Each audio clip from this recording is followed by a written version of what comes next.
वंदनीय संत समाज, सज्जनों और देवियों, मैं कौन हूँ, कहाँ से आया हूँ? कोई मुझे लाया है कहीं से? यहाँ आकर के क्या लाभ है? अंत में क्या रहता है? ये सारे प्रश्न बड़े महत्वपूर्ण हैं।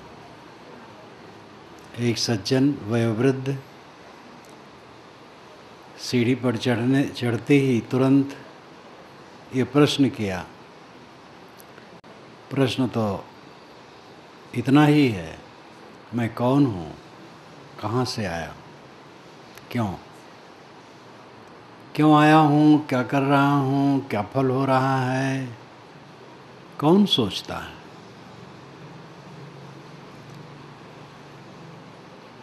को ददर्श प्रथमं जायमानम् अस्तनवन्तं यदनस्था विभर्ति। को ददर्श प्रथमं जायमानम् अस्तनवन्तं यद अनस्था विभर्ति। भूम्या असृग आत्मा क्वचित्, को विद्वान उपगात पृष्ठुमेतत्, को विद्वानम उपगात पृष्ठुमेतत्। ये ऋग्वेद का मंत्र है। को ददर्श किसने देखा है? प्रथमम जायमानम, पहले पहले उत्पन्न होते, स्तनवंतम यदनस्था विभर्ति, जो हड्डी वाली दुनिया है, हड्डी रहित ने उसको धारण कर रखा है। उस हड्डी रहित को किसने पहले उत्पन्न होते देखा है? ये अलंकारों में कहा गया है। दुनिया हड्डी वाली है, पत्थर, पेड़ पौधे, जमीन, एक कठोर पदार्थ इसमें है, पार्थिव जगत है। लेकिन अनस्था जो हड्डी रहित है, प्रकृति बड़ी सूक्ष्म है। उस सूक्ष्म प्रकृति का भी एक कारण हड्डी वाली दुनिया है। यानी स्थूल जगत सूक्ष्म प्रकृति से बना है। उस सूक्ष्म प्रकृति को उत्पन्न होते किसने पहले देखा है? दीर्घतमा ऋषि कहते हैं। और वह सूक्त है जिसमें बड़े महत्वपूर्ण मंत्र हैं। उसमें ये भी एक महत्वपूर्ण मंत्र है। इस स्थूल दुनिया के कारण स्वरूप सूक्ष्म प्रकृति को उत्पन्न होते पहले किसने देखा है? इसका मतलब है मूल प्रकृति नित्य है, मूल प्रकृति बनती नहीं है।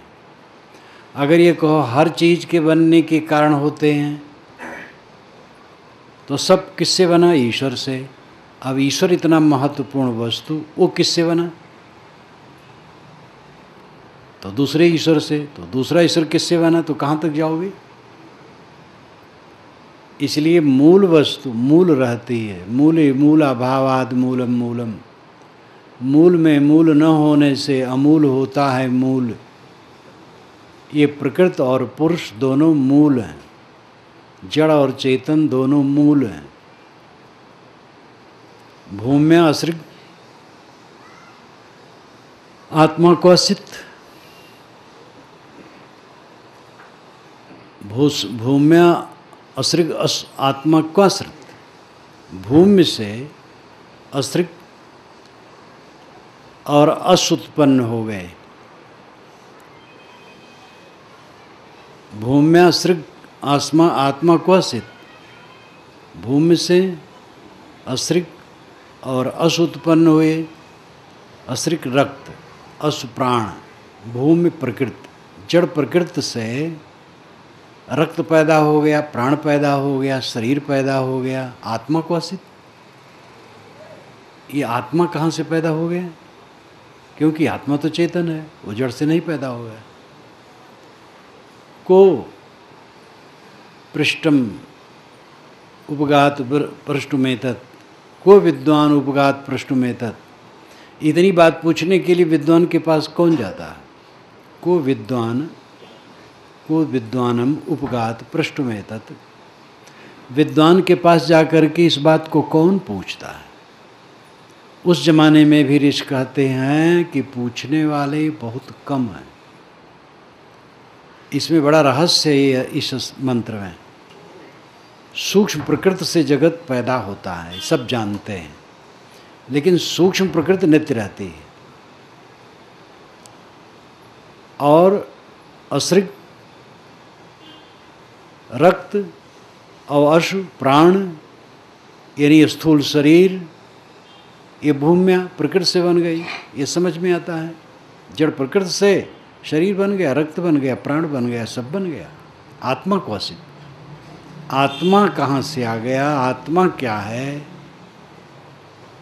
को विद्वानम उपगात प्रश्न में तत्, विद्वान के पास जाकर के इस बात को कौन पूछता है? भूल गए गीत रंग, भूल गई खजड़ी, तीन चीज नाई भोला, लोन तेल लकड़ी।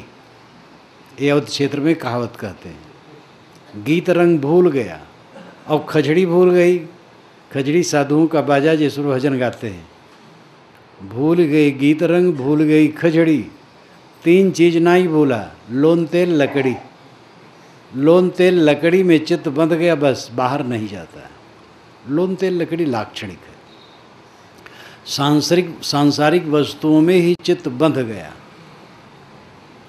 आदमी पैदा हुआ, बड़ा हुआ, पढ़ा लिखा, धंधे पानी में लगा, बाल बच्चे पैदा किया, बाल बच्चों को पढ़ाया लिखाया, बड़े हुए, विवाह शादी किया, रीझा खींचा, लड़ा झगड़ा, हाय तौबा किया, सुखी दुखी हुआ, एक दूसरे से मिलते हैं, भैया राम राम राम राम, कुशल मंगल, खूब आनंद है।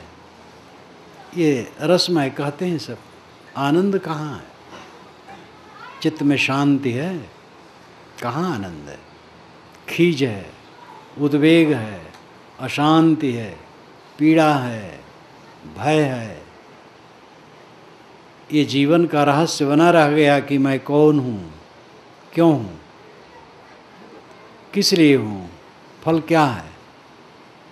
कमाते हैं, खाते हैं, जीते हैं, रेंग रेंग के मरते हैं, फल पाते हैं रीझना और खींचना, जीवन भर रीझना और खींचना। कहीं थोड़ा अनुकूलता पा गए रीझे, प्रतिकूलता पाए खींचे। दो दुखों के बीच में जो अंतर रहता है उसी को लोग सुख मानते हैं। एक दुख बीत गया है, दूसरा दुख आया नहीं है, इसलिए सुख मानते हैं। और सुख कुछ नहीं, दुख का क्रम चला करता है। वह दो दुखों के बीच में थोड़ा फर्क पड़ जाता है, वो आदमी सुख मान लेता है, क्योंकि अपने आप का बोध नहीं, मैं कौन हूँ। यह बोध सबसे बड़ी बात है। इसको समझो, मैं कौन हूँ।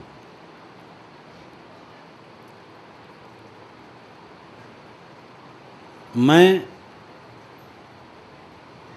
कहने वाला जड़ नहीं होता है, चेतन होता है। दीवार मैं नहीं कहती, कोई भी जड़ वस्तु मैं नहीं कहती है। मैं कहने वाला चेतन होता है। आप चेतन हैं, जड़ नहीं। जड़ से सर्वथा विलक्षण है। सर्वथा विलक्षण होने की वजह से नित्य है। जो दूसरे से सर्वथा विलक्षण हो वो स्वतंत्र होता है। घड़ा मिट्टी से विलक्षण नहीं है, सर्वथा विलक्षण नहीं है, विलक्षण है। मिट्टी से घड़ा विलक्षण लगता है लेकिन विलक्षण नहीं है। बुदबुदा, बर्फ, ओला ये पानी से विलक्षण लगते हैं लेकिन पानी से विलक्षण नहीं है। इसी प्रकार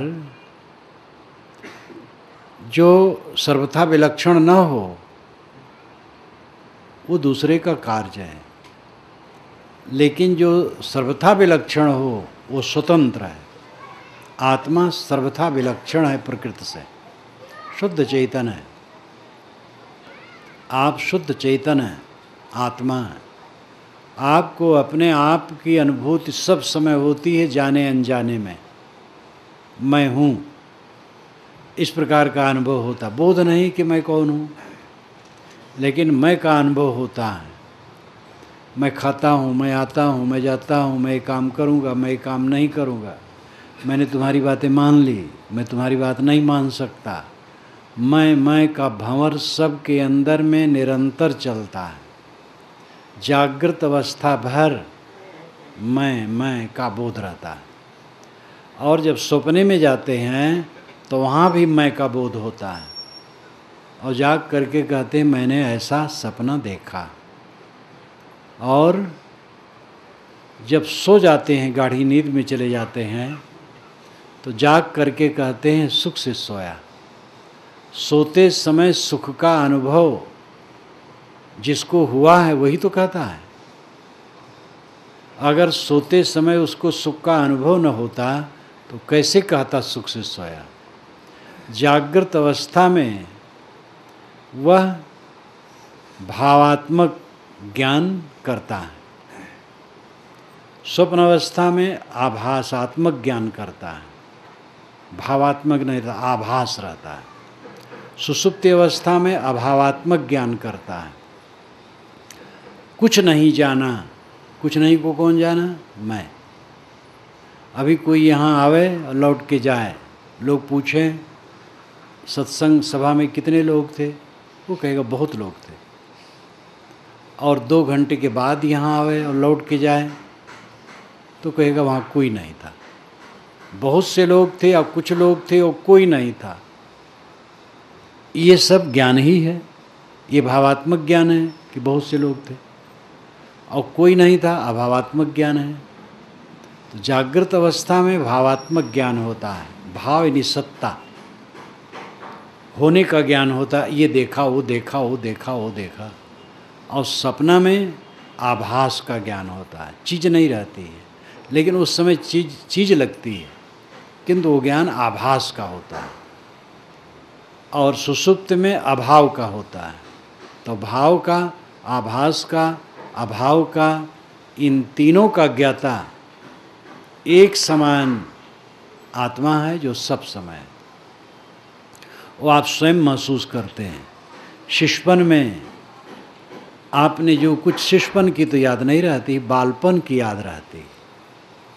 बालपन में जो कुछ देखा सुना उसमें से कई बातें याद रहती हैं। और तरुणाई में, जवानी में, परिपक्व अवस्था में, बुढ़ापा में, ये सब के दरमियान जो जो देखे सुने भोगे हैं, जिनकी स्मृति रहती है उन्हें हम फिर से कहते हैं। कुछ भूल जाता है, अचेतन मन में चला जाता है। चेतन मन, अवचेतन मन, अचेतन मन, कई प्रकार के मन के स्तर होते हैं।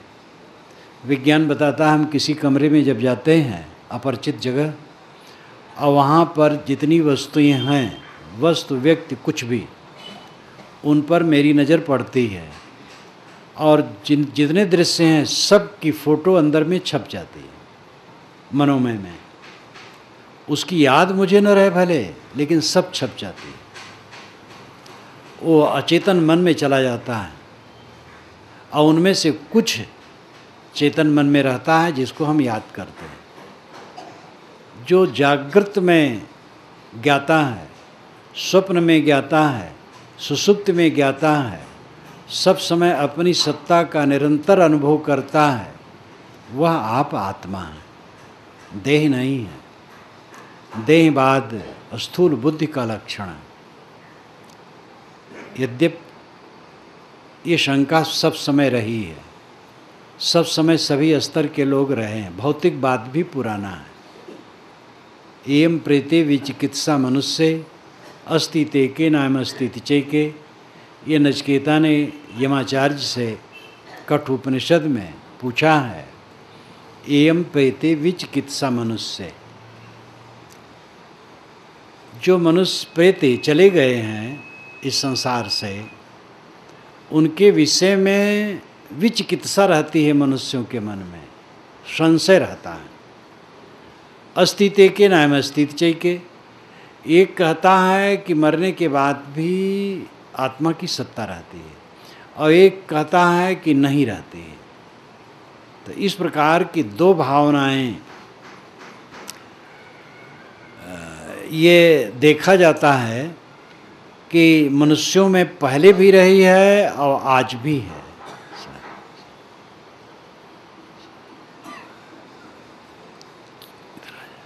तो इस प्रकार विचारों का फर्क देखा जाता है।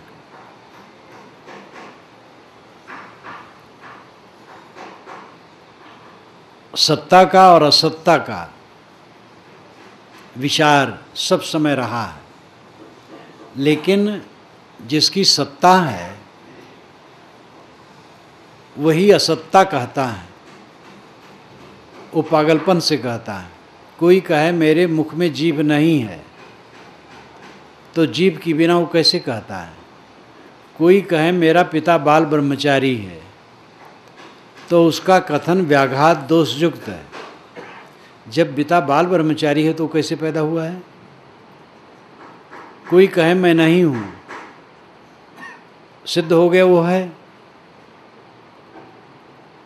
एक डीआईजी पुलिस अफसर मिलने आए, कुशल मंगल पूछा, ज्ञान की बात होने लगी। उन्होंने कहा मैंने आत्मा का भी त्याग कर दिया है। तो मैंने कहा स्वयं का, तो चुप हो गए। कैसे कहें स्वयं का त्याग कर दिया हूँ। आत्मा का अर्थ होता है स्वयं। शब्दों के जाल में लोग पड़ जाते हैं, भौतिकवादी हो गए बहुत कड़े, तो कहना चाहते हैं मैं आत्मा को नहीं मानता हूँ। लेकिन जो आत्मा को नहीं मानता वो खुद आत्मा है। जो राम को नहीं मानता वो खुद राम है। जो ब्रह्म को नहीं मानता वो खुद ब्रह्म है। जो परमात्मा को नहीं मानता वो खुद परमात्मा है। जीव शब्द बुनियादी है, जैसे मनुष्य शब्द बुनियादी है, भौम की, जमीन की।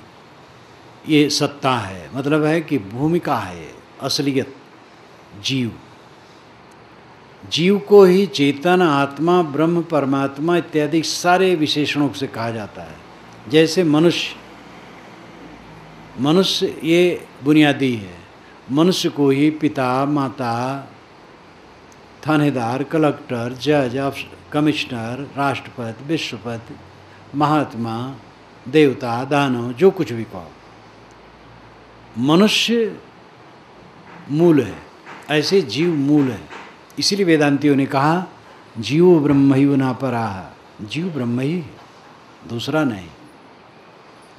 तो प्रश्न करने वाला कि मैं कौन हूँ, वह चेतन सत्ता है और नित्य सत्ता है, निर्विकार सत्ता है। बदलने और विनशने वाला नहीं है। ये समझना चाहिए। एक क्षण में नहीं समझा जा सकता है। इसके लिए अध्ययन, मनन, सत्संग की आवश्यकता है। एक प्राइमरी स्कूल के अध्यापक होने के लिए भी लोगों को 20-22 बरस की उम्र तक पढ़ना पड़ता है। छोटा छोटा ज्ञान होता है। साइकिल का पंचर बनाना है, किसी उस्ताद से सीखना पड़ता है। एक बहुत बड़ा इंजीनियर है, साइकिल का पंचर नहीं बना सकता है। तो सामान्य ज्ञान के लिए कितना माथापच्ची करना पड़ता है। आत्मज्ञान सबसे सूक्ष्म विषय है, क्योंकि दृष्टा विषय गूढ़ होता है, दृश्य सरल होता है। हम अपनी आँखों से आकाश खुला हो तो हिमालय की चोटियों को देखते हैं, लेकिन अपनी आँख को नहीं देखते हैं। आँख से हिमालय की चोटियों को देखते इतनी दूरी है, लेकिन खुद आँख को नहीं देखते हैं। आँख में लगे कज्जल को नहीं देखते हैं। आँख के पास के बाल को नहीं देखते हैं। निकट की वस्तु दुर्विज्ञेय होती है। जो निकट की वस्तु होती है वो देखने में उसमें कठिनता होती है। अब आत्मा निकट नहीं है, खुद है। निकट होने का तो अर्थ यह है कि मेरे पास। वो मेरे पास नहीं, वो मैं ही है। वह मैं ही है, मैं से अलग नहीं है। मैं को, आत्मा को समझें। मैं कौन हूँ? मैं आत्मा हूँ, चेतन हूँ, अविनाशी, नित्य, शुद्ध बुद्ध हूँ। मेरे में कोई दुख और संताप नहीं है। सारा दुख संताप मान मान करके, लेकिन पहले तो ये बात, मुझे यहाँ कौन लाया है? कोई लाया नहीं। ये वासनावश आता जाता है। कोई लाने वाला समर्थ ईश्वर की कल्पना की जाती है, वही मुझे यहाँ लाया है। तो जब ईश्वर लाया है, जो सच्चिदानंद है, सर्वशक्तिमान है, सर्वज्ञ है, सर्वत्र है, आनंद कंद है, तो उसका लाना मंगलकर होना चाहिए, सुख सुख होना चाहिए। लेकिन ये संसार दुख से भरा है। दुखालयम अशाश्वतम, गीता में कहा गया दुख का घर है और अशाश्वत है। गीता न मानो, जीवन को देख लो। गीता तो जगत का प्रतिबिंब है। सारे शास्त्र सत्ता के प्रतिबिंब है। असली पुस्तक तो ये जगत है, सत्ता है। लौहि महफूजस्त दरमानी दिलत, हरचमी ख्वाही सबज्जू हासिलत, दर हकीकत खुद तुयुम मुल किताब, खुद जी खुद आयात खुद राबाज आप। मनुष्य का दिल लौहि महफूज है, सुरक्षित चित्रपट है। वो अपने दिल से स्वयं सोचे, वस्तुओं का, सत्ता का विश्लेषण करे और अपने आप को समझे। ये सत्ता सबसे बड़ी किताब है। सत्ता क्या कहती है? सत्ता दुख से भरी, जन्म होना और जन्म के बाद बचपना, कौमार, जवानी, बुढ़ापा, सब में दुख भरा है। क्योंकि कणों का जोड़ शरीर ये विकृत होता रहता है। मन चंचल है, कामनाएं बहुत हैं, वो पूरी होने वाली नहीं हैं। और जिन वस्तुओं से पूरी होने की हमें कल्पना है, वो सब क्षणभंगुर हैं। जिन सहायकों से पूरे होने की कल्पना है, वो सब के मन बदलने वाले हैं। इसलिए सब दुखी हैं। सदगुरु कबीर ने कहा, तन धरि सुखिया काहू न देखा, जो देखा सो दुखिया। उदय अस्त की बात कहत हैं, सबका किया विवेका। बाटे बाटे सब कोई दुखिया, क्या गिरही बैरागी। सुखाचार्य दुख ही के कारण गर्भ ही माया त्यागी। योगी यंगम ते अति दुखिया, तापस के दुख दूना। आशा तृष्णा सब घट व्यापी, कोई महल नहीं सूना। साँच कहो तो सब जग खीजे, झूठ कहा न जाई। कहें कबीर तेई भो दुखिया, जिनी राह चलाई। सारा संसार दुखिया है। सुखदेव स्वामी दुख ही के कारण गर्भ ही माया त्यागी, गर्भ ही में से माया का त्याग कर दिए। पुराण के अनुसार कहानी है कि वो गर्भ में रहे तो निकलना नहीं चाहते कि दुनिया में बड़ा दुख है, तो बड़ा विनय किया गया तो निकले। जैसे निकले तैसे नार व्यवहार सहित भागे। तो वेद व्यास जी दौड़े पुत्र पुत्र कह करके, तो वे नहीं सुने। मानो वन के देवता ही ने उनको उत्तर दिया और वेद व्यास बेचारे लौट आए। तो ये सब कहानियाँ इसमें कुछ पुराण में है, कुछ नई कहानियाँ हैं, बना ली जाती है। सुखदेव स्वामी दुनिया के दुख को देख करके वो गर्भ से निकलना ही नहीं चाहते थे। ये कल्पना है, लेकिन ये सच है कहानी के अनुसार कि वह बचपन में ही निकल गए, विरक्त हो गए। विरक्त क्यों हुए? क्योंकि दुनिया दुखद है। तो कोई पूर्ण परमात्मा जीव को लावे यहाँ और ला के दुख में डाल दे, तो बात समझ में नहीं आती। उससे मुक्ति लेना पड़े। जैसे कोई एक ज़बरदस्त आदमी आवे और हम लोगों को ले जाकर के गड्ढे में डाल दे और हम लोग उसी में डूबें और मरें, तो दो चार रस्सी फेंक दे कि जरा इसको पकड़ पकड़ के निकल आना हो तो निकल आओ। लेकिन इतनी तेज धारा कि रस्सी भी पकड़ने में नहीं आवे, तो अच्छा आदमी नहीं माना जाएगा। अच्छा आदमी जो काम करता है वो सब अच्छा अच्छा रहता है। आदमी अपूर्ण है, इसलिए सब काम अच्छा कर भी नहीं पाता है। परमात्मा तो पूर्ण है। तो इतना दुखद संसार बना करके सबको क्यों डाल दिया इसमें? इसलिए ये सब बातें एक उलझन के घर हैं। कौन लाया? कोई लाया वाया नहीं। वासना के वश जीव आता है जाता है। वासना भटकाती है। वासना जहाँ जिसकी रहती है वहाँ वो भटकता है। उसी वासना का क्षय करके इस जीवन में शांति लेना है। बात जो समझ में आए उस पर ध्यान दो। कोई लाया है, अगर लाया होगा तो जो लाने वाला होगा अच्छा नहीं होगा। ला करके हमें दुनिया गड्ढे में डाल दिया, अपना मज़ा ले रहा है। ये कौन सी समझदारी है? चिड़िया का जी जाए लड़के खिलौना।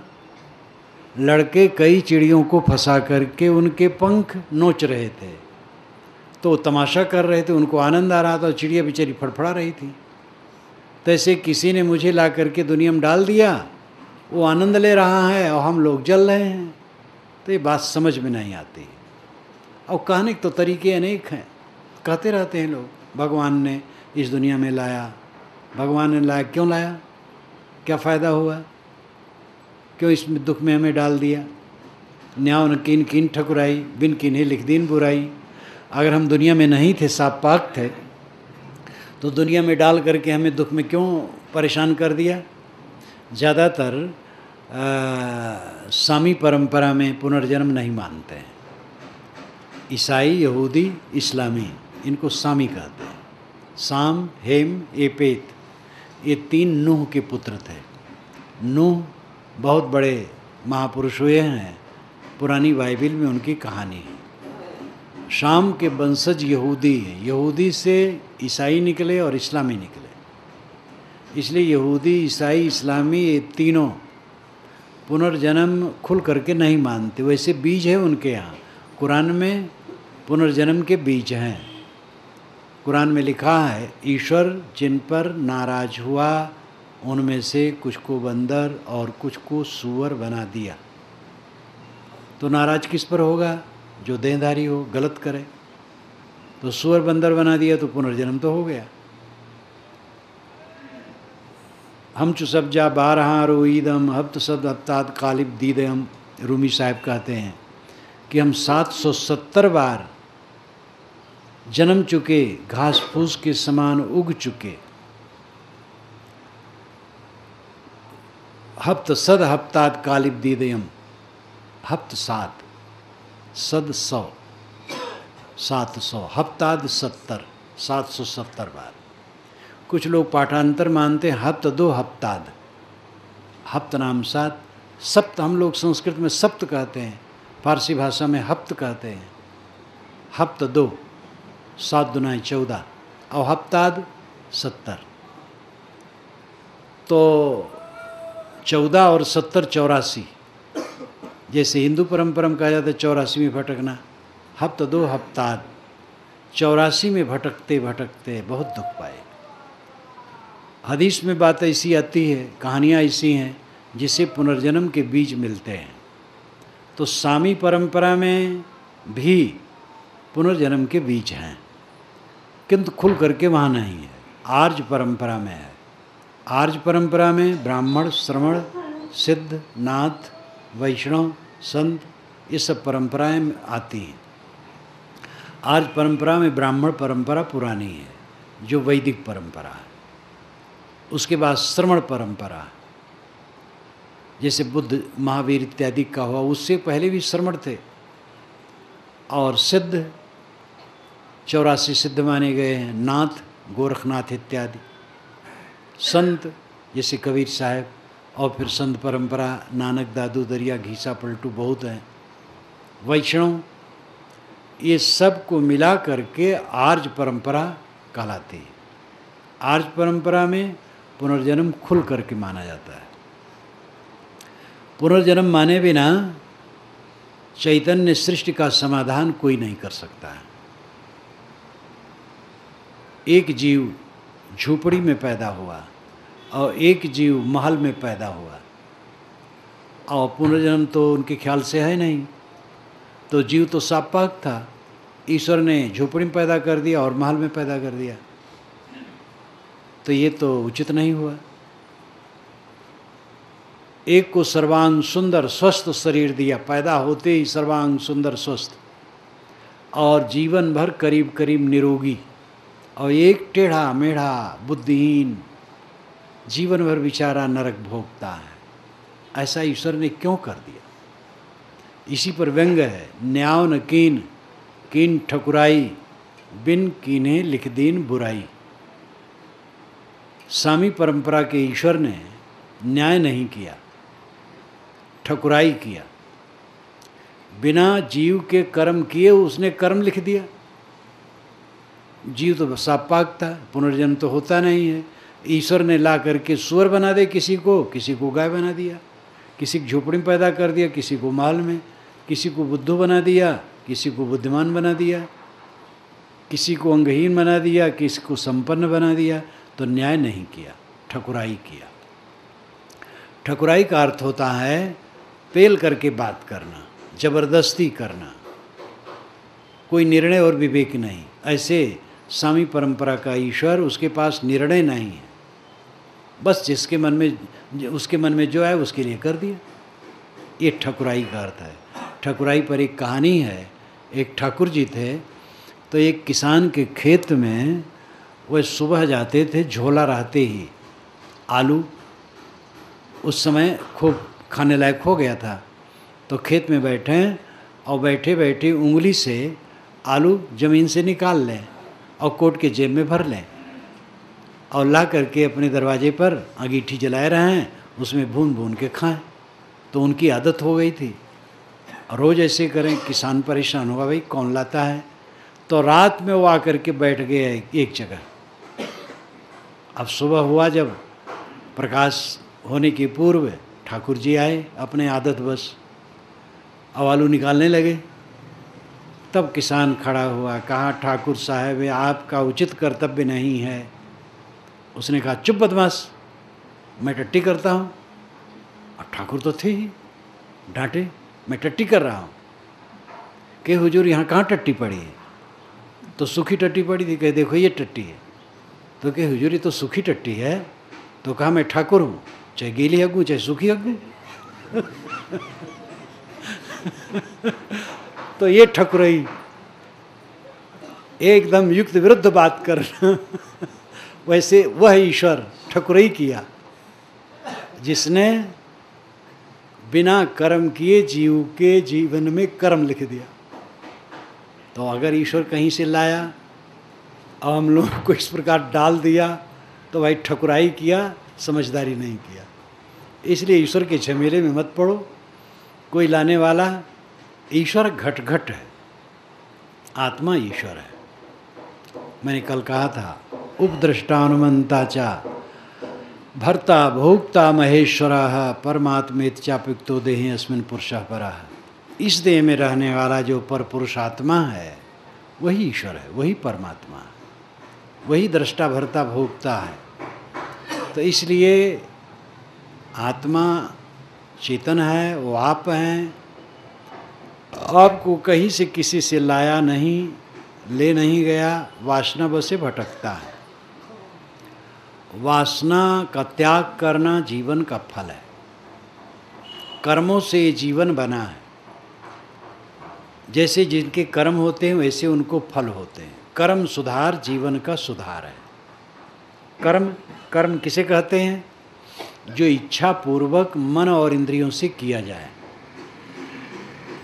वो दो प्रकार है, एक पाप एक पुण्य। पाप पुण्य क्या है?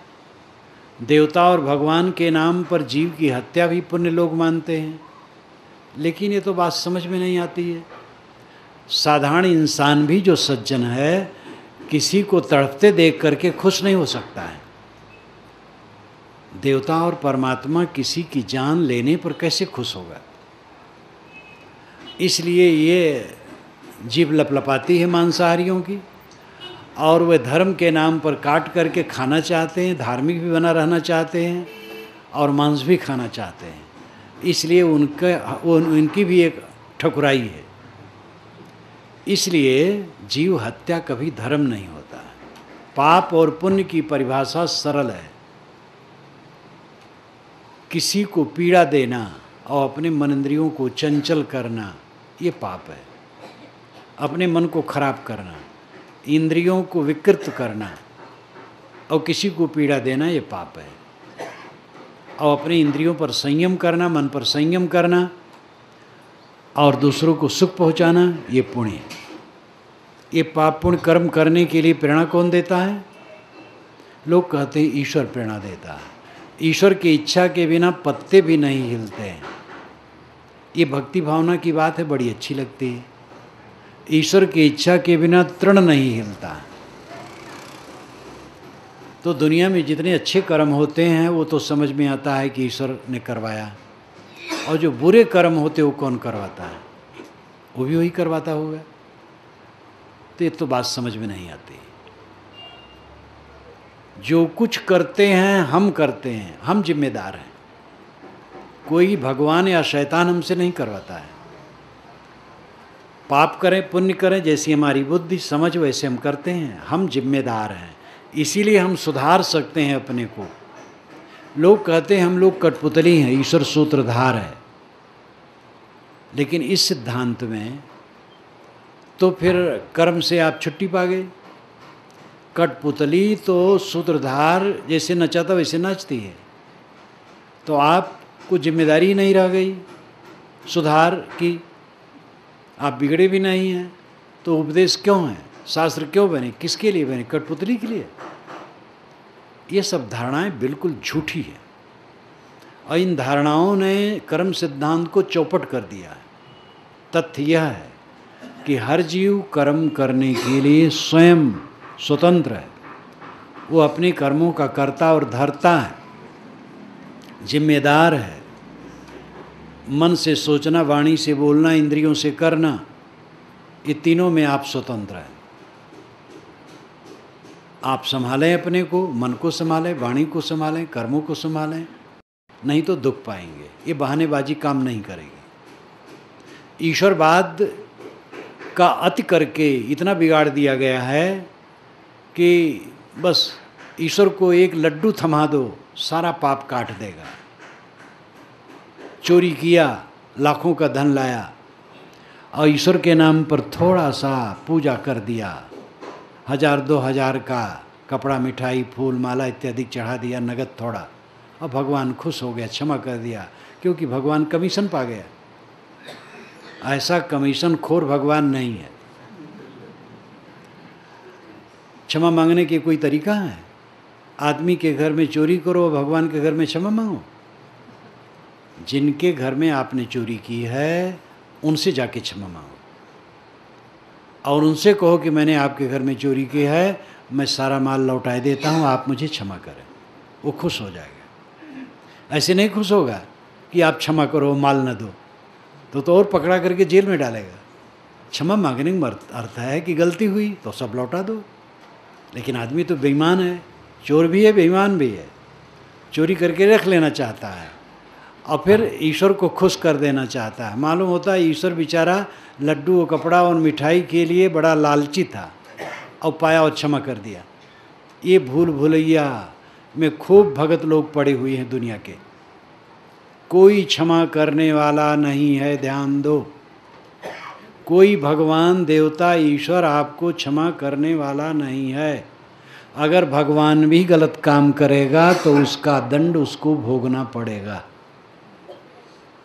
महाराज राम ने स्वर्ण के मृग में मोह करके उसके पीछे पड़े और फल हुआ, तुरंत सीता हरी गई, सीता रोई रावण के घर में, राम रोए जंगल में।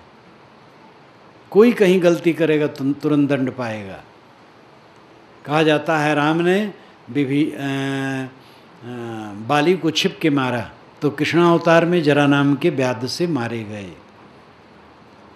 अपनों कर्म न मेटो जाई, कर्म का लिखा मिटे धो कैसे जो जो कुट सिराई। इसलिए कर्म सुधारने पर ध्यान दो। सच्चा ईश्वर है नियम, वो सर्वत्र व्याप्त है। नियम के अनुसार चलो। अगर आप 2 रोटी खाते हो पेट ठीक रहता है, 4 रोटी खाओगे पेट खराब होगा। 1000 भगवान मिलकर के उसको पचा नहीं पाएंगे, न गुरु महाराज पचा पाएंगे, न वेद मंत्र पचा पाएगा, न गुरु जी का चरणोदक पचा पाएगा। 2 रोटी खाओ, आनंद से रहो, भगवान कहो चाहे ना कहो कोई हर्ज नहीं। और ज़्यादा खा लिए भगवान भगवान जपो, पचेगा नहीं। लहसुन प्याज खाओ, दुर्गंधिक डकार आएगी, भगवान भगवान जपने से दुर्गंधिक डकार नहीं जाएगी। लहसुन प्याज न खाओ, आम अमरूद खाओ, सुगंधिक डकार आएगी, भगवान कहने की जरूरत नहीं। अच्छा काम करो, भगवान कहने की जरूरत नहीं, भगवान तो वहाँ विराजमान है जहाँ अच्छा काम है। और अच्छा काम न करो, खाली भगवान भगवान कह दिए। कबीर साहब ने व्यंग किया है, मुख की मीठी जो कहे, हृदय है मतियान, कहें कबीर तालोगन से तैसे ही राम सयान। इसलिए कर्म सिद्धांत को समझने की जरूरत है। जो हम करते हैं वो भरते हैं। हमारा पूरा जीवन जो खड़ा है हमारे कर्मों से खड़ा है। कर्म का सुधार जीवन का फल है। वाणी से किसी को तकलीफ न दो, मन से किसी का गलत न सोचो, इंद्रियों से गलत काम किसी के लिए न करो, अपने मन इंद्रियों को संभालो। ये कर्म के सुधार का रास्ता है। इसके लिए बल मिलेगा संतों की संगत, सज्जनों की संगत, सत्शास्त्रों का अध्ययन मनन चिंतन, अकेले में बैठ कर के विचार करना, ध्यान करना, सोचना, अपने को परिमार्जित करना। इस रास्ते से सुधरेगा। हम इस संसार में भटक रहे, कहीं से आए गए की बात छोड़ो, यहाँ हैं भटक रहे, वासनाओं से भटक रहे। वर्तमान के अनुभव से हमें अपने को कसने की ज़रूरत है। हम जितनी इच्छाएं करते हैं दुनिया की, उतनी तकलीफ़ मिलती है। इच्छाएं छोड़ देते हैं, तकलीफ़ मिट जाती है। मेहनत करो, हर आदमी अपनी श्रेणी में जहाँ है परिश्रमी रहे, और परिश्रम में जो उपलब्ध हो उतने में संतुष्ट रहे, तुलना न करे। दूसरे के मकान, दूसरे की गाड़ी, दूसरे के भोजन, दूसरे के कपड़े, दूसरे के परिवार, प्रतिष्ठा, पद, इसकी तुलना करने से जलने के सिवा कुछ नहीं। हमारा जो है बहुत है।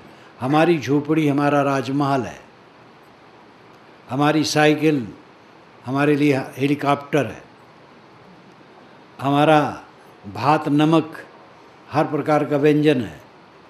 प्राप्त वस्तुओं में संतुष्ट रहें, परिश्रमी रहें, और जो प्राप्त हो उसमें संतुष्ट रहें। और ये समझें कि जितना ये बाजार है अंततः झूठ है। ये बाजार उठ जाने वाला है, रहने वाला नहीं। 100 वर्ष के पहले लोग सब गायब हो गए। जो आज हैं 100 वर्ष तक में कोई नहीं रह जाएगा। सारी चीज़ें बदलती हैं, मकानात बदलते हैं। 25 वर्ष के बाद मैं जिस गांव में गया तो गलियों में अंतर हो गया था, पहचानने में नहीं आया। जब गांव के बाहर गया तो गांव पूछा वही गांव है, लगता नहीं वही गांव है। 50 वर्ष के पहले गया था तो वहाँ के मकानातों में, गलियों में, सड़कों में बड़ा फ़र्क था। अब बहुत फ़र्क हो गया। हर चीज़ बदलती है। ऐसे परिवर्तनशील संसार में हम जी रहे हैं। यहाँ पर क्या स्थिर है, क्या अपना है? सब शून्य में बदल जाने वाला है। इन्हीं निर्मित वस्तुएं बिखर करके शून्य हो जाएंगी। मूल द्रव्य शून्य नहीं होता है, लेकिन कार्य तो शून्य हो जाता है। एक घड़ा है, टूट गया, मिट्टी में मिल गया, घड़ा शून्य हो गया। लेकिन मिट्टी में, घड़े में जो मिट्टी का तत्व था वो शून्य नहीं हुआ, वो मिट्टी में मिल गया। हर कार्य पदार्थ शून्य हो जाता है, टूट जाता है, बिखर जाता है। इसलिए दुनिया की वस्तुओं को लेकर के हमारे मन में जो अहंकार जग जाता है, भोग लिप्सा जग जाती है, चंचलता हो जाती है, उसी में हम भटक जाते हैं। वो भटकाव से अपने को बचाएं। मानसिक वेदना कहाँ होती है? इच्छाओं की अपूर्णता में। इच्छाएं पूरी नहीं होती, इसलिए मानसिक वेदना वेदना वेदना। लड़का कहाँ नहीं मानता। हम समझते हैं कि लड़के को जैसे करना चाहिए वैसा कर नहीं रहा है। आप ये सोचिए कि पिता को जैसे करना चाहिए वैसे आप कर रहे हैं। आप पिता हैं, बच्चे को पढ़ाएं लिखाएं, सीख दें, स्नेह दें, सेवा करें, रक्षा करें, बस यही जिम्मेदारी है। अब वो क्या करता है वो जाने, सीख अच्छी दें, जितना माने माने। अगले आदमी पर हमारा कोई अधिकार नहीं है, लेकिन हमें अहंकार हो जाता है, हमारा लड़का कैसे नहीं कहा मानता है, बस पीड़ा शुरू। जीवन तो मिल जाता है, जीवन जीने का तरीका नहीं आता है। सुख से जीने का तरीका है निष्काम अवस्था में रह करके जीना। लोग मानते हैं साधुओं के लिए है, तो साधुओं के लिए सुख भी है, समझ लो, दूसरे के लिए सुख नहीं है। और साधुओं का मतलब ये कपड़ा भी नहीं, हम लोगों का कपड़ा, ये कपड़ा काम नहीं करेगा। साधु जिसका मन हो, साधु नाम अच्छा, अच्छा मन हो, किसी कपड़े में हो, स्त्री हो पुरुष हो, गृहस्थी कपड़े में हो, विरक्ति कपड़े में हो, जिसका मन साधु है वो सुखी रहेगा। निष्काम मन सुखी रहता। देखो पक्षी, कोई कामना नहीं, पेड़ से उतरे, चारा चुगे, मस्त। सब जानवर खाते पीते हैं, चिंतित नहीं है। आदमी चिंता का सागर बना है। मनुष्य के अलावा जानवरों में कोई संग्रह नहीं है, उनके शरीर पर कपड़े नहीं हैं, बैंक में खाते नहीं हैं, घर नहीं है, कुछ भी नहीं, परिवार भी नहीं, और कोई दुखी नहीं। और आदमी इतना कुल साज श्रृंगार करने के बाद रो रहा है, क्योंकि इसकी बुद्धि संग्रह में, भोग में, विकारों में इतनी उलझ गई है कि हरदम दुखी रहता है। निर्धन से धनी, अविद्वान से विद्वान, और अप्रतिष्ठित से प्रतिष्ठित, झोपड़ी से महल, सब जगह दुख व्याप्त है। क्योंकि दुख तो है इच्छा वासना में, जितनी इच्छा वासना होगी उतना दुख होगा। इस जीवन में हम आए हैं, इस संसार में हम हैं, इसका फल है सुख से जीना। सुख से जीना हमारे अधिकार में है, पूरा सुख से जी सकते हैं। अहंकार छोड़ दें, कामना छोड़ दें, भोग की लालसा छोड़ दें, परिश्रमी रहें और परिश्रम में प्राप्त वस्तुओं में संतुष्ट रहें। दूसरे पर ऑब्जेक्शन न करें, अपने ऊपर हमारे कोई ऑब्जेक्शन कर दे सह लें, आत्मविश्लेषण करें, दूसरे के दोष देखने के चक्कर में न पड़ें, अपने दोष को निकालें, सिर झुका करके अपने कल्याण के पथ में चलें, फिर कोई दुख नहीं। ये जीवन का फल है। ऐसा उत्तम जीवन मिला है, लेकिन इस जीवन को आदमी कमाने, खाने, भोगों में, राग द्वेष करने में, लड़ाई झगड़ा करने में, कलह करने में बिता रहा है। कलह कलह, जहाँ देखो तहाँ कलह, घर घर में कलह, घट घट में कलह। कलह से आदमी अशांत है, पीड़ित है। सास बहू में बात नहीं बैठती है, बोली चाली नहीं है, एक बोल दी तो दूसरा एकदम डपट लेती है। देवरान जेठान में, ननद भावज में, यहाँ तक पिता पुत्र में। एक पिता पुत्र को मैं जानता हूँ, उन्होंने बताया कि लड़के से जब मुझे कुछ कहना होता है तो एक कागज़ में लिख करके उसकी अनुपस्थित में उसके मेज पर पत्थर से दबा के रख देता हूँ। और वो मुझे कहना चाहता है तो मेरी अनुपस्थित में मेरी मेज पर वो कागज़ लिख करके पत्थर से दबा के गिर चला जाता है। वार्ता नहीं होती, आपस में संवाद जहाँ नहीं है वहाँ शांति कैसे रहेगी। ननद भावज बोल नहीं रही, देवरान जेठान बोल नहीं रहे, पिता पुत्र बोल नहीं रहे हैं, भाई भाई में बात नहीं हो रही, गुरु शिष्य में बात नहीं हो रही है, गुरु भाई में बात नहीं हो रही है, पड़ोसी पड़ोसी आमने सामने हो गए तो बोलने का मन नहीं होता है।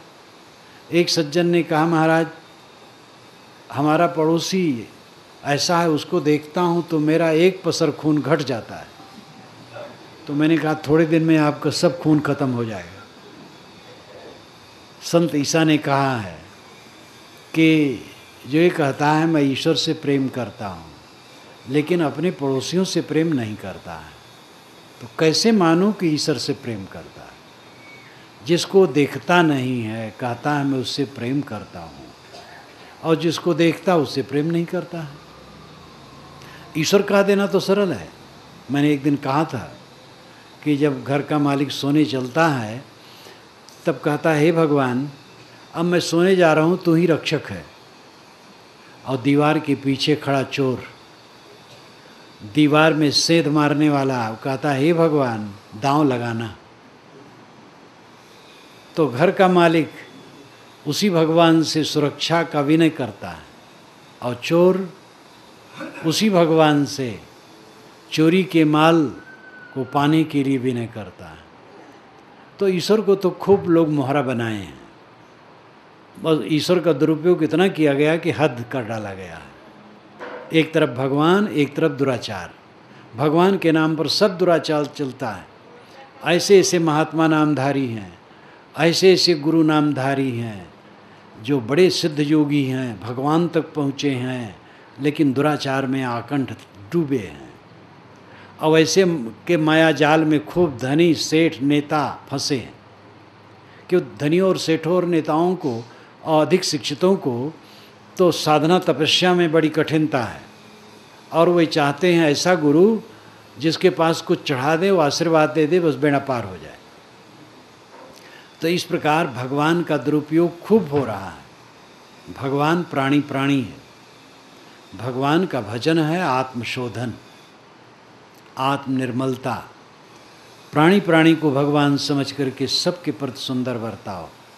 मैं कौन हूँ, जगत क्या है, जगत में क्यों हूँ, क्या फल है, इन महत्वपूर्ण प्रश्नों पर लोग बहुत कम सोचते हैं। कमाते हैं, खाते हैं, बाल बच्चे पैदा करते हैं, रिश्ते हैं, खींचते हैं, बस जीवन चल रहा है। एक दूसरे से मिलते, कहते भैया कुशल मंगल, कहते खूब चकाचक है। ये रस्म है कहने का। जब कोई मिलेगा तो दुआ पर सलाम होगा, फिर कहेंगे भैया कुशल मंगल, कहें हाँ खूब आनंद है। अब उनसे पूछो कोई दुख तो नहीं है, तब दुख शुरू करें। अपना अपना दुख सब शुरू करेंगे। एक महात्मा अपने शिष्य बारंबार कहें दुनिया दुखी है, तो कहें महाराज सब सुखी दिखते हैं, आप कैसे कहते दुखी है?